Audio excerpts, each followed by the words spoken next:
Hello and welcome to SweetSpotDFS. It's a DFS preview for the 2021 Open Championship. The 149th Open Championship to be exact, and it's being played at Royal St. George's this year. Now this is our last major championship of the year. We have to wait till April of next year to get our next one with the Masters, which is kind of sad. But I mean, we've been spoiled. We've had 6 for this season, but either way, it's still kind of bittersweet. And for all my American friends, this reminds me of Labor Day, because if you remember going back to school, that usually always happened after Labor Day. And I mean, the school season's very long. Labor Day was your last hurrah before having to get back into school. And in northern Minnesota, that also meant winter was around the corner. And both seasons, you just want to get through as fast as possible to get to the next, to get to spring, which in Minnesota started in April, which again is when our next major is. So the parallels for me run super close together. And that's why I say this is kind of like Labor Day. It's the last hurrah. And I think we should treat it as such, because this is a wonderful tournament. Absolutely love it. A lot of people around the industry love this tournament. And a lot of it comes because we don't see this type of golf very often. In America, on the PGA Tour, they're playing golf courses usually, very long golf courses that require a lot of carry. You're trying to hit as far as possible, land it as soft as possible. It's very, I shouldn't say one-dimensional, but it's pretty darn close. Here at link style golf, you get to play it however you want. It doesn't matter if you're a long ball hitter, a short ball hitter, old, young, your creativity is going to shine through. And those that are creative will be the most successful here. I don't think you need to find, low ball hitters all that much, or even that much experience on link style, but if you do know a golfer is creative, I definitely would consider them over anyone else. But before I get further into this, I want to remind you guys there are timestamps in the description below. They can also be found on YouTube's progress bar. All you gotta do is hover over them and you'll find them there. That way you can skip past all of this and get to whatever part you find interesting. But I am doing a giveaway. And I guess what I should do is just provide that giveaway right now before going into the summary of this. Let me bring up on the screen. I'm giving away the optimizer. I've done this for, I think, every major championship except for either the PGA or the US Open. I can't remember which one it was. I couldn't get it working the way I wanted to, I think, for one of those tournaments, and that's why I didn't give it away. But either way, you have the opportunity to get this. All you gotta do is be subscribed to the channel, like the video, and in the comment section, I want to know where you're starting your lineups with. Give me the golfer and their price tag. I want to see how you guys are starting your lineups with. And then also, you're going to have to email me because YouTube doesn't allow me to see your guys' email, so I can't just reach out to you and say, hey, I saw that you liked and commented the video. Are you interested in the optimizer? You will have to email me at SweetSpotDFS@gmail.com. Say that you're interested in the optimizer. And if for whatever reason your email is different than what your YouTube name is, tell me what your YouTube name is. That way I can link both of them together. So those 4 steps on YouTube. On Twitter, what you'll need to do is you got to be following me. And I'm going to post a tweet with this YouTube video in it. All you got to do is like that tweet and retweet it. And that's all you got to do. I'll reach out to you and provide this optimizer. But the optimizer, not only does it create lineups for you based off of all the metrics here, but I'm also providing the dream sheet, which I don't think you're going to see on here. I'll just pull up the dream sheet from here. I'll copy this over to that sheet shortly, but it'll go through a bunch of this information. And once we have tee time pairings, I'll also include them here with this tournament information. Obviously, that just came out. I'll put it in here. I'm going to do strategy video after this, so I'll be talking about tee time pairings there. And again, they'll be part of the optimizer, but it goes through a lot of these stats. If there are stats to be had, like last week's scoring stats, I do have recent form, which obviously looking at the last 7 weeks, season long stats, then recent form versus the baseline. So recent form versus season long, you get to see who's playing better, who's playing worse by the negatives and positives that are there. And then some extra stats, how I'm doing my scoring, that kind of stuff, that will all be available. So that was part of the dream sheet. I also have the bucket system summary here as well. So it'll show you all the buckets, what I'll be going over in this video. That's all a part of this optimizer slash spreadsheet. So this is yours by following those simple tasks that I gave. Give a short summary of what I'm going to be covering. I'm going to start here, kind of do like a little course breakdown. You can see that it's empty, but I do have some links that I'll be providing in the description here. One is a hole by hole kind of analysis of this golf course provided by theopen.com. The other one's a flyover of every single hole here. So you get to see all the undulations on this golf course, how it lays out, that kind of stuff. And then that way you can give your own idea. There aren't any trees here. There isn't any particular shot shape that's required. That's why I have a lot of this. I mean, that's why this is empty. But hopefully with the links that I'm providing you, you guys can do your own research, feel however you want to feel about it, and then select your golfers based off that. But all I want to do, or I should say, before I get further into this, more of what I'll cover, I tend to do this sometimes. We'll be looking at a weather forecast, just give you an idea what to expect. Typically, I like to go over tournament fact sheets, but we don't have those because the GCSAA is based in America, so it only does American golf courses on the PGA Tour. It doesn't do any European tournaments. I couldn't find anything similar to that. If you do know, leave it in the comment section below, but I can't go over tournament fact sheets, so we're not going to look at course statistics or the tournament setup or grass. I do know that there are fine fescues that are being played at this tournament. That's the type of grass type. With that being said, I don't have those stats to go over, so we're not going to be going over grass stats this week. So yeah, we won't be doing that. Primarily what we're going to do is just talk about this tournament a little bit and then get into the bucket system. If you're unfamiliar with that, I'll leave a link, top right-hand corner, discussing that bucket system. The too long didn't read version is, it's my way to analyze the top 10 and give values to players based off of what I've seen at this tournament dating back to 2013 for all top 10 finishers. The lower the value that a golfer has, the better they are suited for finishing inside the top 10, essentially. For me, I'm always trying to find the optimal lineup. And in order to do so, we need to target golfers inside the top 10. You usually need to get all 6 of your golfers inside the top 10. So that's what the bucket system aims to do, is find those 6 different types of golfers, put them together into a lineup to make the optimal lineup. So again, timestamps can be found in the description below. Let's go ahead and get into this thing. I kind of already started with the basically the golf course breakdown.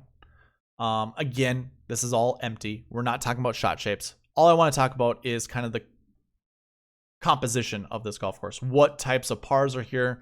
It's a par 70, 7,200 yards, 2 par 5s, one on the front, one on the back, which means, our long ball hitters aren't going to get that advantage of having shorter irons into the green, hopefully hitting it under regulation so they can have an easy eagle putt. So when it comes to par 5 scoring, it's probably not going to matter. Either way, I still think this is a golf course that requires a lot of creativity. I did hear the superintendent talk about how some of these holes might be drivable, like hole 10 or hole 12. He actually said he anticipates Bryson trying to drive hole 10, which the guy who's viewing him was like, "Oh, I don't think so. I don't think that's going to be doable." But I think it is possible. Bryson might have a little bit of advantage, especially if wind isn't going to be that big of a deal. But I guess with that said, I don't have anything else to talk about. Again, I'm going to leave some links in the description so you guys can see the hole by hole analysis as well as the flyover. Let's go ahead and get into the weather. I was just talking about wind. Here's the forecast of Sandwich, England. I put it in Fahrenheit. It did come in Celsius, but you can change that up here. And that's just free. It's easier for me to see that because obviously in America we go by Fahrenheit. I don't read temperature by Celsius. But it looks like 70 degrees, which isn't terrible. When it comes to ball flights, 70 is pretty good. Like, it's not really going to matter all that much. Like, it's not going to, put it this way, every 2 degrees colder, every Every 10 degrees colder loses 2 yards. That's what it is. But around 70, that's kind of average for ball flight. I mean, it's just, they're going to be keeping the ball on the ground for the most part. So we don't have to really worry about carry distances or anything like that. The main thing when it comes to weather is the wind in golf, that is. Wind, I should say wind and temperature. Because if it is cold and if it is windy, that's also going to play a huge factor. Thursday, looks like we have somewhere between 10 to 20 miles an hour throughout the day and also throughout the night. One thing to mention that I almost forgot, they're all teeing off a hole 1. All 160 golfers in this field are all teeing off a hole 1. So it definitely matters what time of day they're teeing off, because if there's a huge sudden surge of wind that comes through, they're going to affect these golfers at different times. So weather.com isn't the greatest place to look at wind. Weatherfinder.com probably is. I would definitely take a look Wednesday. See if you can find any kind of advantage of looking at the different types of wind throughout the day. That's obviously going to make a huge difference. If you follow this channel, that I don't really care about wind. Or I should say, I don't really care about stacking tee times. Primarily because what ends up, if you, let me gather my thoughts. Stacking tee time pairings is going to fail more often than it will succeed. There's so many DFS pros or industry guys talking about, TPC San Antonio. I forget what tournament that is. AT&T Byron Nelson. No, not the Byron Nelson. I don't think. Shoot, I can't remember. I think it actually was the Byron Nelson, where like Jimmy Walker won that one year, where he was on the right side of the wind splits, or Brandt Snedeker even, I think at Torrey Pines, where he was on the right side of the wind splits, and ended up winning the tournament because of that, and everybody else that was on the other side failed. That was like 2 years or 2 tournaments out of 8-9 years that happened. If you want to put all your eggs in that basket, just be prepared to fall down with them. Like it's not the greatest strategy, but I mean, if it does work out, it works out, obviously. Either way, all I'm trying to get at is, if you do see a golfer that is in a tee time split where he's going to be affected by wind most of the time, maybe that's when you should fade them, and maybe pivot to somebody who isn't. But we're going to find golfers from all over the place, tee time wise, that's going to be inside the top 10. It's just, it depends on which one of those golfers it is. And I guess what I want to do is I'll just show you. I'm a visual person. If we look at 2019, let me hide this. And we look at the tee times where they set off at. Shane Lowry won this tournament, and he was in the morning. It is known that he did get a bit of a weather advantage. But then if you look at everybody underneath him that finished inside the top 10, I give you the Thursday and Friday tee times, you can see that it's a bunch of different golfers. We're making DFS lineups. We have to create lineups with 6 golfers in it. Do not get overly concerned with, the narrative that's how Shane Lowry won. He was on the correct side of the weather. Well, what about Tony Finau? How did he finish 3rd? Not being on the right, tee time split. Just curb that mentality for all 6 of your golfers. If you want to do one and done and choose it based off of that, or if you want to, your one and dones, or if you want to make outright bets, stuff like that, sure, look at it that way. But when you're making lineups, do not get too enthralled in that. So that's 2019. I don't know if I have 2018 tee times. I do. Again, you can see it fluctuates. Tiger Woods, 10:20 a.m. Kevin Kisner, 2:52 a.m. So it's just it's a mix, and that's all I'm trying to get at. You do not want really to build all 6 or build lineups with all 6 of your golfers on one wave or the other. And that's really my spiel with wind. You can see it looks pretty consistent, 10 to 20 miles an hour each day. Again, if you want to find a little bit more accurate depictions of wind, go to weather or windfinder.com and definitely take a look Wednesday nights when this happens. So from here, I mean, I really don't have anything else to talk about other than the bucket system, which in its own right, there's a lot to talk about. So let me just double check that this is what yeah, I don't have grass stats to talk about. Tournament fact sheets don't. Oh, past results and target score. There we go. Sorry. Kind of forgot where I was going out with that. I like to look at target results or past results and target scores, primarily because, you know, we get to get a good idea of what the winning score is going to be. If you have any bets that you want to do around that, you can look at this kind of information and determine, analyze it, what you think might happen here. But for the most part, what we see, I mean, we see 15 under more often than any other score, you know, within the top 3. Shane Lowry won this tournament last year at 15 under over Tommy Fleetwood, who was 9 under. And I also like to look at second place and down. That's probably a more accurate depiction of what we can expect when it comes to scoring. But 15 under there, winner, Shane Lowry, then 9 under, second place. Carnoustie in 2018, Molinari won at 8 under, and then 6 under was Kisner. 2017 was Spieth at 12, Kuchar at 9. Troon in 2016 was Stenson 20, Mickelson 17. St. Andrews, we had a 3-way tie between Zach Johnson, Mark Leishman, and Louis at 15 under, which Zach ended up winning. 2014 at Royal Liverpool, Rory McIlroy at 17, Ricky at 15, so that was a very low-scoring event that time. And then 2013 in Muirfield, we had 3 under with Phil Mickelson and even par with Stenson. That is the highest-scoring tournament we've seen, and highest, I mean closest to even or positive numbers.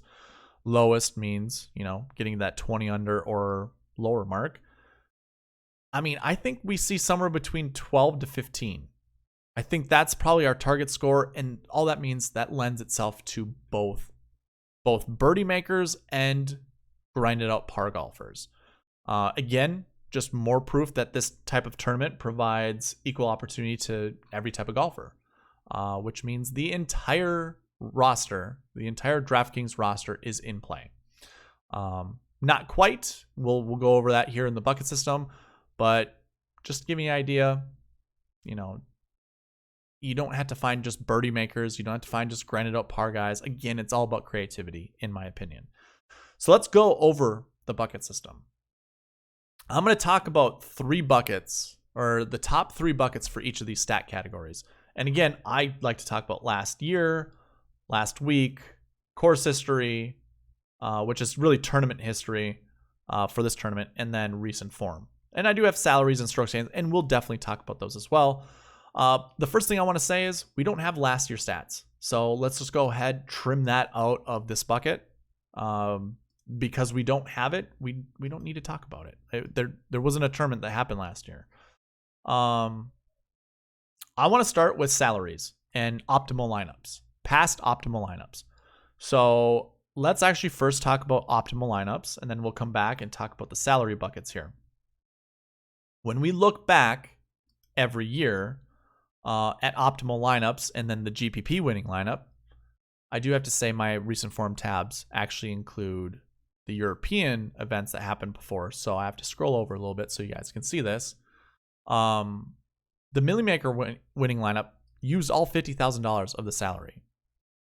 The optimal lineup used $49,600. So for those guys talking about leaving money on the table, last year it didn't matter.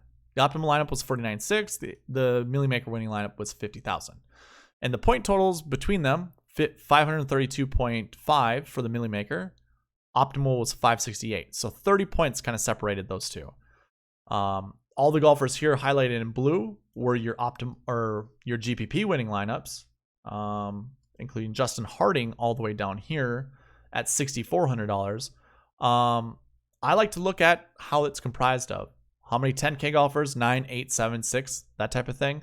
So for that GPP winning lineup, well, obviously the Millie Maker, we had an 11K golfer, 7.9, 7.8, 7.4, a $9,000 golfer, and then a $6,000 golfer.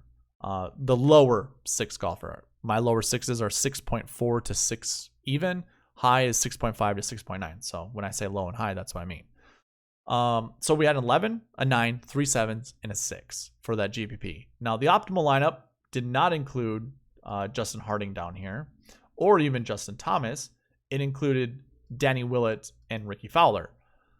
Who else did not include? Did not include Brooks Koepka. So the optimal lineup actually included 2 9K golfers and 4 7K golfers.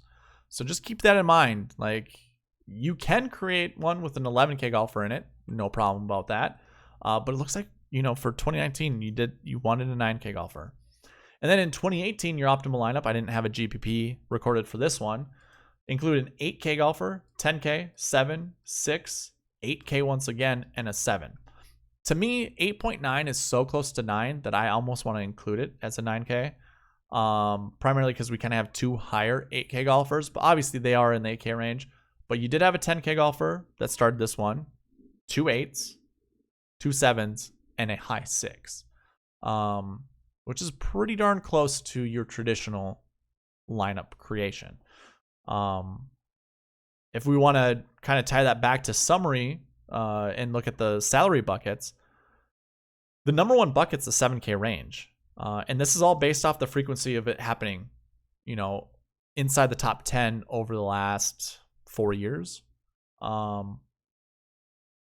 At least when DraftKings has done salaries. I think that goes back to 2017. I don't think I have 2016 stats.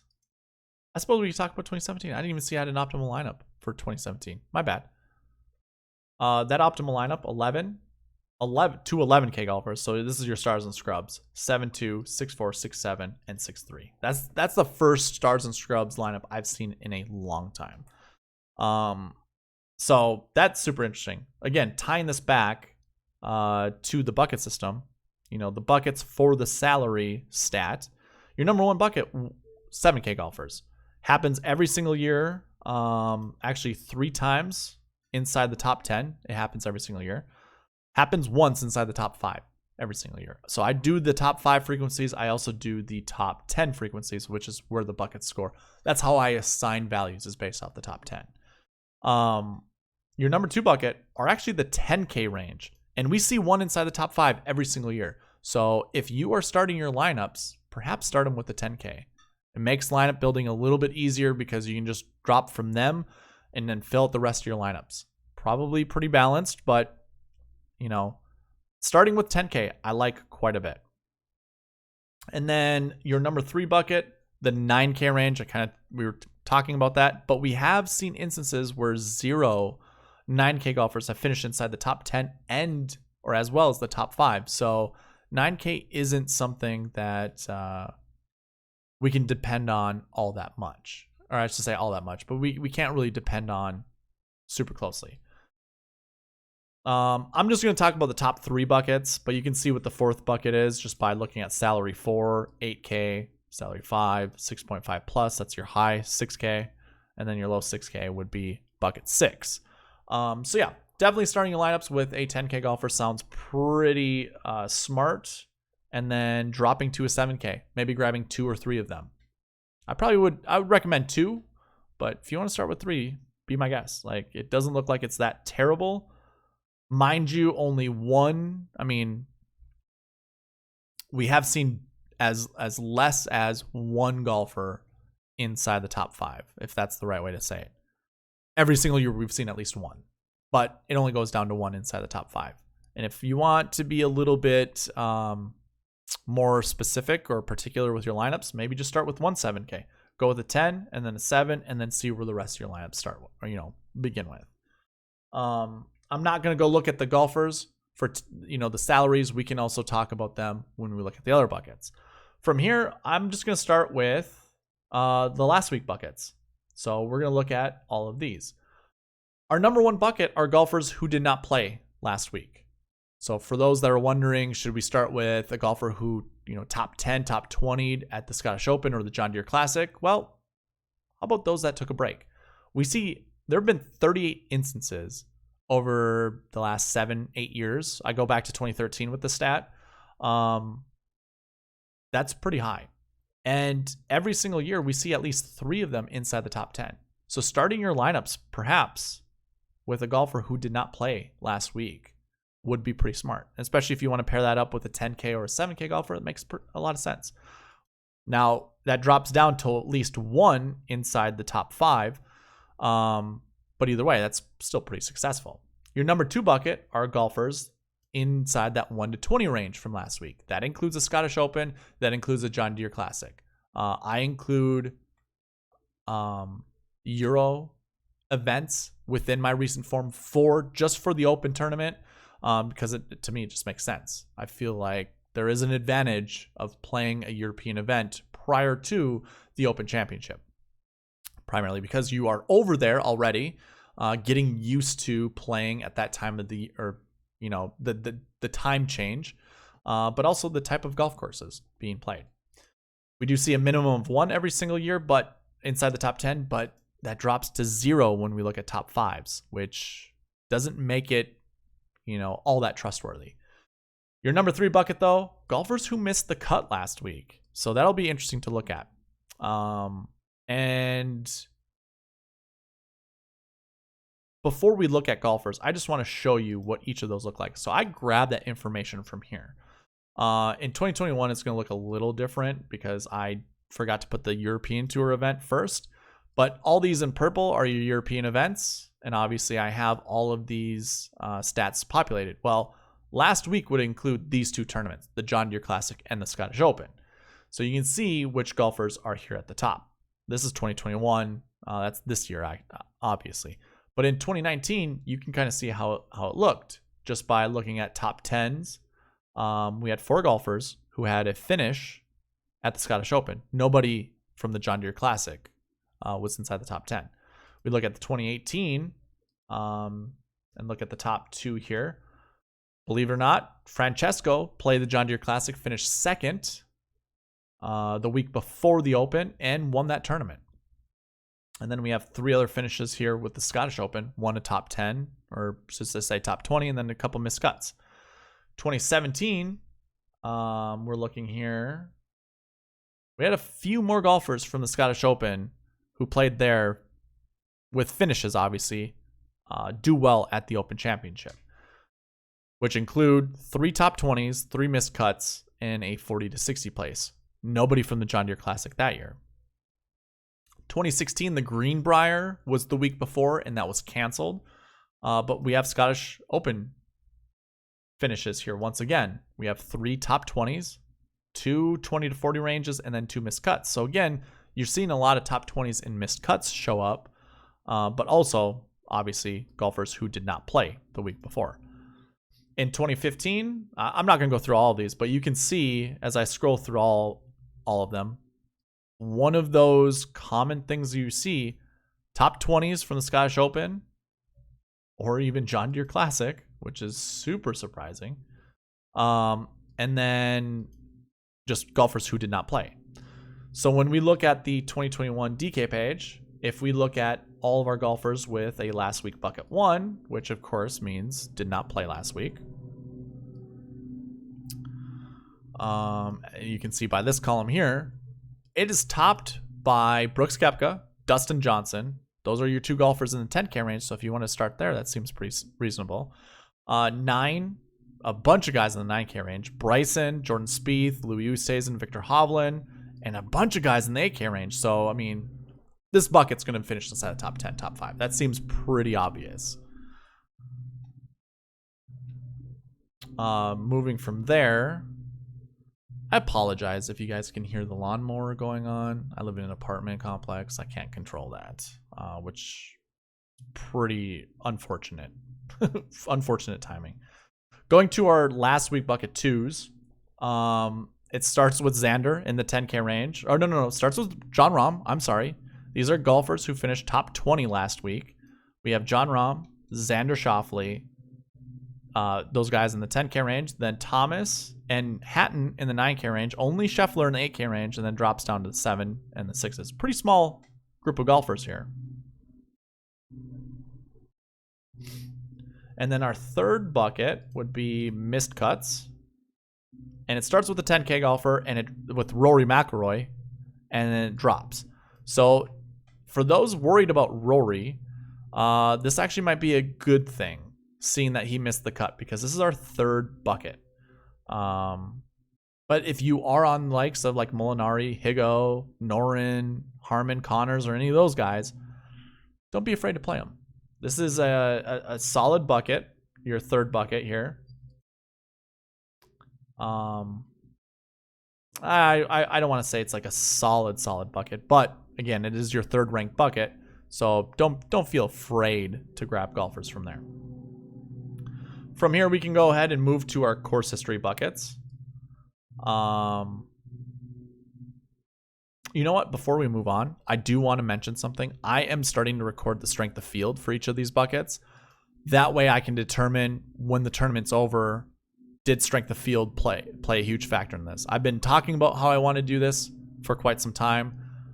I'm finally putting it together, but I still want to analyze it before actually telling you guys like, oh, the strength of field, golfers in this bucket have a high strength, add a lot of value to the strength of field. That's the best way to put it.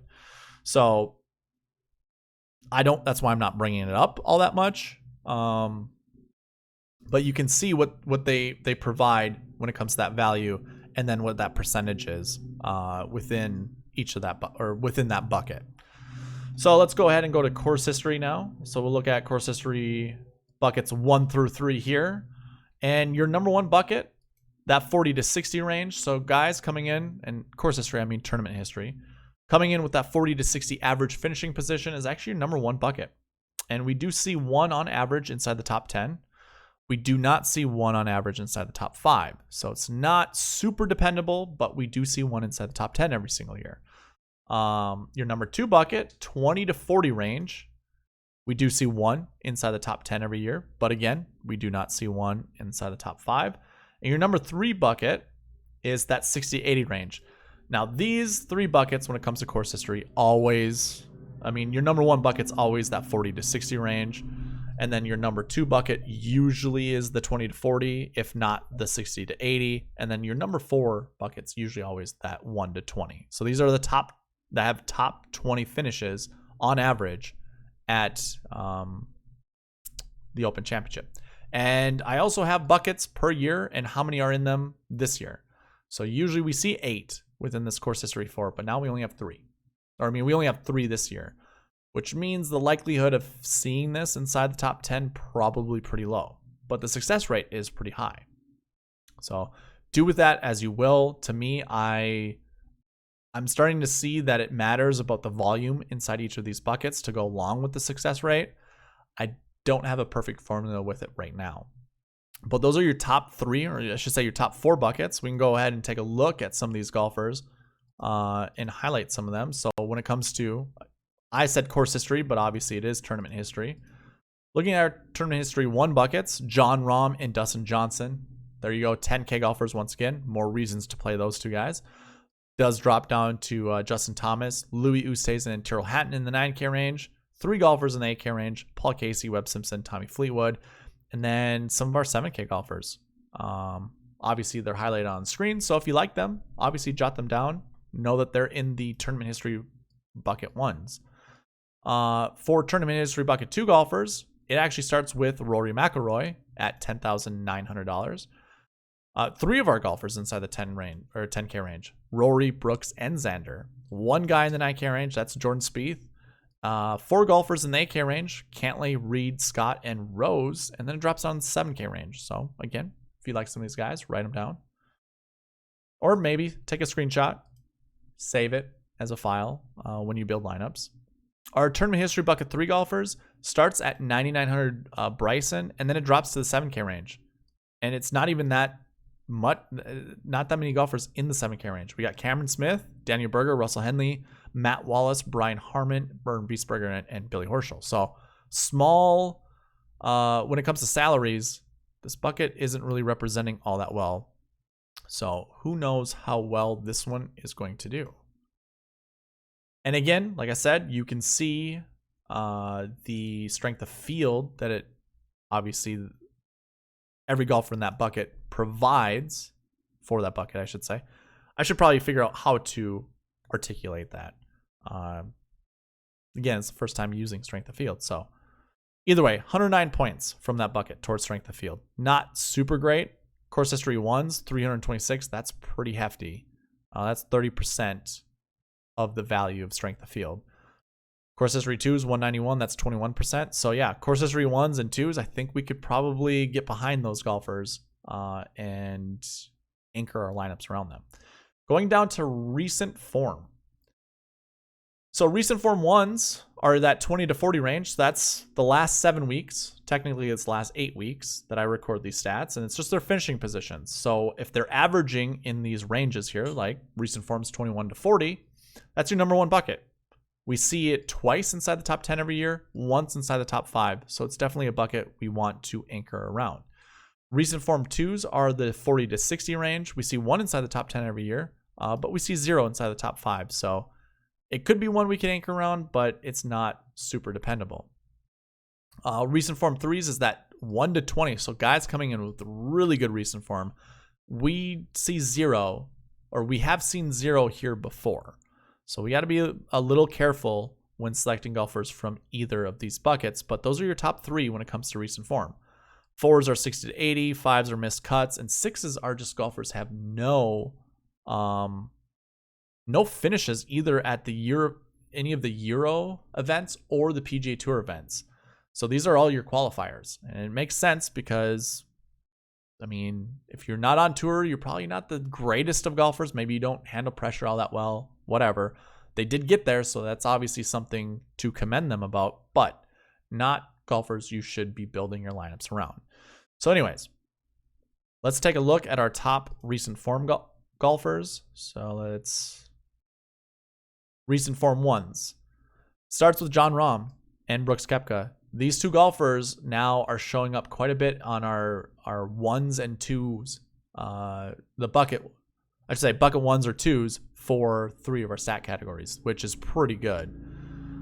Then it drops down to our 9K range: Bryson, JT Louis, Colin Morikawa, Tyrrell Hatton. And then goes down to our 8K range with Patrick Reed, Scotty Scheffler, Adam Scott, and Tommy Fleetwood.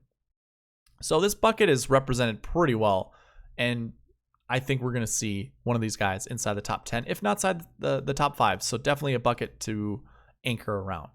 Recent form bucket 2s. Starts with Rory at 10-9, goes to Victor at 9-1, Finau at 8, Rose at 8, and then drops to our 7K range. But we do have quite a bit of 7K golfers. So recent form bucket 2s might be a good place to be grabbing some of these guys from, and you can see them all on the screen right now. Even some of our high 6K golfers, I think probably a smart choice to select some of these guys from here.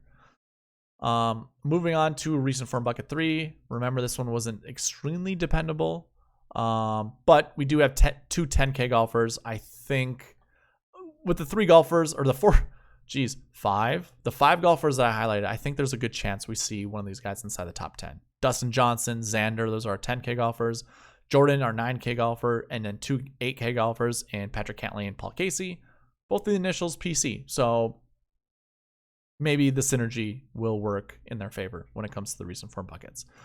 Now, those are kind of the founding buckets, if you want to call it that. Salaries and strokes gained aren't really something I depend on too much, primarily because there isn't enough data to normalize it. I think strokes gained only looks at 3 years of data. Salary looks at 4 years of data. Everything else looks at least 5 or more. So we can still look at strokes gained data, and this is more of a static ranking. I always rank them this way. Your strokes gained 1 are golfers who have every major strokes gained stat positive. So that's off the tee, approach, around the green, and putting. I do think we probably want to find golfers from that bucket first to build lineups around. And then from there, strokes gained 2 is positive off the tee, positive putting, but a negative stat on approach or around the green. To me, it doesn't really matter. Strokes gained 3s, positive off the tee, negative putting. Strokes gained 4, negative off the tee, positive putting. Strokes gained 5, negative off the tee, negative putting. And strokes gained 6s are those that have no strokes gained stats. That usually is your European golfers. Primarily because I don't have those stats. I just have the PGA Tour stats. And you can see 72 golfers are in that bucket alone. Not a high success rate, 1.33%. So yeah, and also it only provides 80 points to the strength of field, which I don't even think I talked about, did I? Strength of field is 876 this week. That is the second highest we've seen this year. The first was the PGA Championship, then it's this one, and then it was US Open. So yeah, high strength of field. With 876, only 80 is being provided towards that with 72 golfers.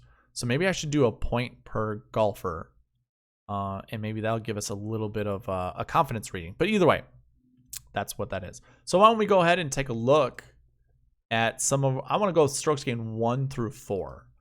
So looking at all of our ones, you can see they're all highlighted green. That's how I did the color scheme this week. 5 of our 10K golfers, no surprise. I mean, most of our golfers here, let's just say 8K and above, are pretty quality golfers that I think if you want to start your lineups around any of these guys, it would make sense. But if you needed some fillers, some of these guys aren't terrible either. Like Carlos Ortiz at 6'4" seems like, super good value.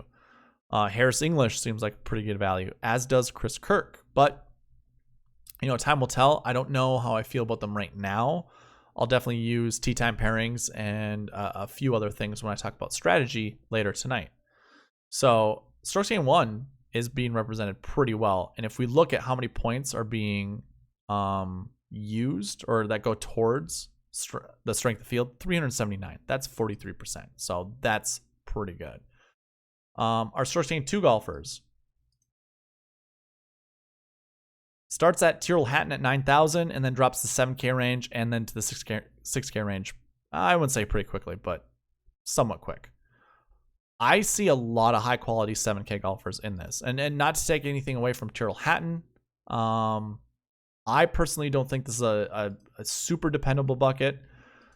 We have seen 0 inside the top 10 and top 5 before and no more than 1. Now, I don't know what the strength of field, like how quality this bucket was over the last 2 years, but yeah, it does account for 20% of the strength of field value. So strokes gained bucket 2 golfers, actually pretty decent. So I wouldn't take anything away from Tyrrell Hatton, Joaquin Niemann, Abram Ancer, Sungjae Im, Lee Westwood, Berger, Kokrak. I mean, these are all high quality golfers. Homa, I don't know how you'll play at link style golf courses. I do like Corey Connors here. Ryan Palmer just had a really good finish. I think he finished top 20 last week. Yeah, he was 4th last week. So Ryan Palmer looks good. And some of these other guys in the 6K range, I don't mind whatsoever. Sam Burns, obviously one of those guys everyone's talking about. But when it comes to strokes gained 2s, it's pretty solid. And again, takes up 20% of the strength of field value. Strokes gained 3 golfers start with Colin Morikawa. Then it's Casey, Zalatoris, and Finau in the 8K range. Then drops to 7K range. There's just as many 6K golfers as there are other price tags. So I don't know how I feel about this bucket. When we look at the strength of field for this one, it does provide 12% of that value. So that's still pretty good. I mean, strokes gained 4 to 1 provide a lot of value when it comes to strokes gained. Or not strokes gained, strength of field. So I definitely would consider any of these buckets, creating lineups with any of them. I'm probably more apprehensive selecting some of these guys, but I think, there's only 6 golfers in that strokes gained bucket 5. I think it's easy to avoid that. 4 usually on average, but there are 72 in that strokes gained bucket 6, which volume alone, I think we might find 1 or 2 inside the top 10. But yeah, I think that's going to conclude the preview. I don't have anything else to add. Usually, again, my previews usually run a little bit longer, but we have more stats that I get to talk about. Usually looking at grass stats, more of a course breakdown, looking at tournament fact sheets, that kind of stuff. Didn't have that, so obviously we're going to keep this one a little bit shorter, which is good. I think more people like shorter than longer. But tune in later tonight. I should post a strategy video. I believe I have a guest. At least we've agreed upon it. I'm not sure if he's actually going to join me or if he can. Either way, we said we were going to do it, but it's Mr. Guru Nick. I think I said that earlier in the video, but we're going to break it down, look at the tee time pairings, look at some of the anchor buckets, pick his brain a little bit of some of these European golfers, because he does a lot of European golf stuff. So should be good. And hopefully I get that out a little sooner than I got this one out, because I wanted this one out yesterday. But again, giveaway, I am giving that optimizer out. You have to be subscribed to the channel. Gotta like this video. Leave me a comment of the golfer you're starting your lineups around, or which golfer you want to start your lineups around. And then email me asking for the optimizer. You don't have to say much. Just say, hey, I want the optimizer, and I will send it your way. On Twitter, obviously like the post that I have this video on, retweet it, and also be following me there, and I will reach out to you with it. But that's all I have for you guys. So thank you guys for watching. Please leave a like, comment, subscribe, all that good stuff, and I'll see you in that strategy video later tonight. All right, bye.